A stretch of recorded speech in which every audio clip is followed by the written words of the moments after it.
اسم این کارگاهی هم که امروز خواهیم داشت دیدار با خیشتن هست و به نظر من ما هیچ دیداری در این عالم نداریم جز دیدار با خیشتن. بقیه دیدارها هم اسم دیگر همین دیدار هستند و اگر کسی از هر دیداری، چه با جمادات، چه با نباتات، چه با حیوانات، چه اگر وجود داشته باشن موجودات فراطبیعی، هر دیداری با اونها هم اگر از فیلتر دیدار با خیشتن رد نشه دیدار نیست. یعنی اونها هم باید بیان از صافی دیدار من با من عبور بکنن تا معنیدار بشن. ما 4 نوع رابطه داریم دیگه. یکی رابطه من با خدا هست، یکی رابطه من با دیگری، یکی رابطه من با خودم و یکی رابطه من با طبیعت.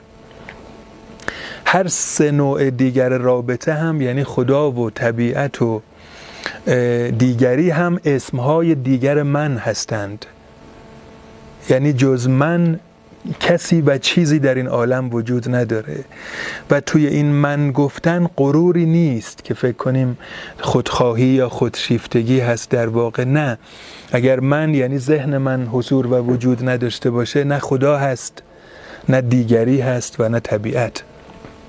بنابراین انگار همه دیدارها در دیدار با خیشتن خلاصه میشه و اگر کسی بتونه به دیدار خودش بره اون 3 تا دیدار رو هم به درستی و به خوبی انجام خواهد داد.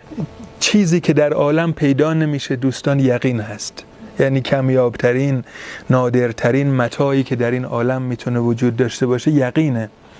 شاید انسان‌های بسیار کمی بوده باشند که به یقین رسیدن و تازه ای بسا همونها هم که به یقین رسیدن دچار توهم یقین شده باشند، چون همه یقین‌ها در اون بافت، در اون ساختار و از اون پنجره‌ای که به عالم داریم نگاه می‌کنیم معنی داره.